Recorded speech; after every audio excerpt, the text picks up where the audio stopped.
Alright folks, this is Theron again. As you can see, we're just about almost finished getting the drum back together again. If you can, I want you to come close here. I want you to take a look at some things that I've done. First and foremost, this is the back part of the drum here. I want to point out a couple of things.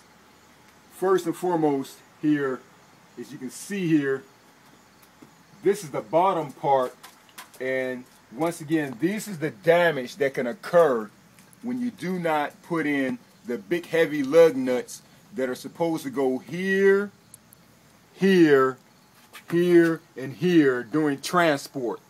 You can actually break the plastic off. So that's number one. I believe I've pointed that out before. Number two,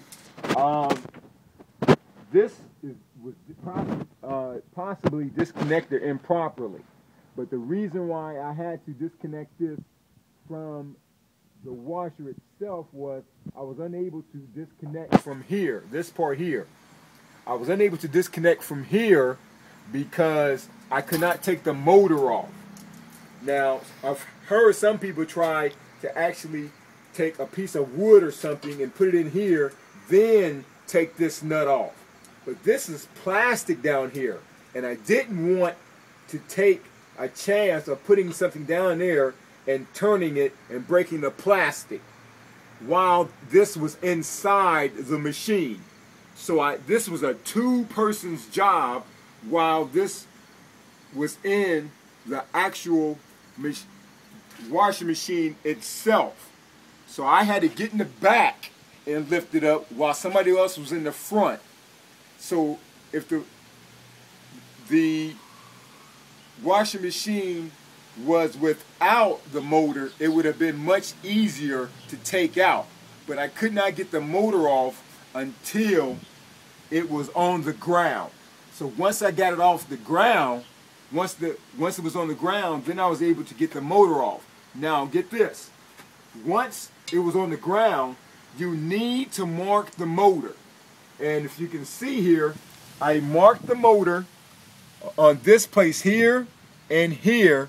So once I put it back on, I could line it up. So I gave a clear mark here, and on this mark, I gave like a T mark. So when I put the top back on, it would go on exactly like I put it back on again. Now, the only key issue that I have with this is once you put this back on, there is a torque issue with this middle screw. And you have to decide how much torque you're going to need with this screw. I have yet to determine how much torque you need, but I will tell you this. As of right now, if I can kind of swing this, you can see it does go freely. So right now, everything seems to be working pretty well. I'm going to take a break right now because I have some other things to do.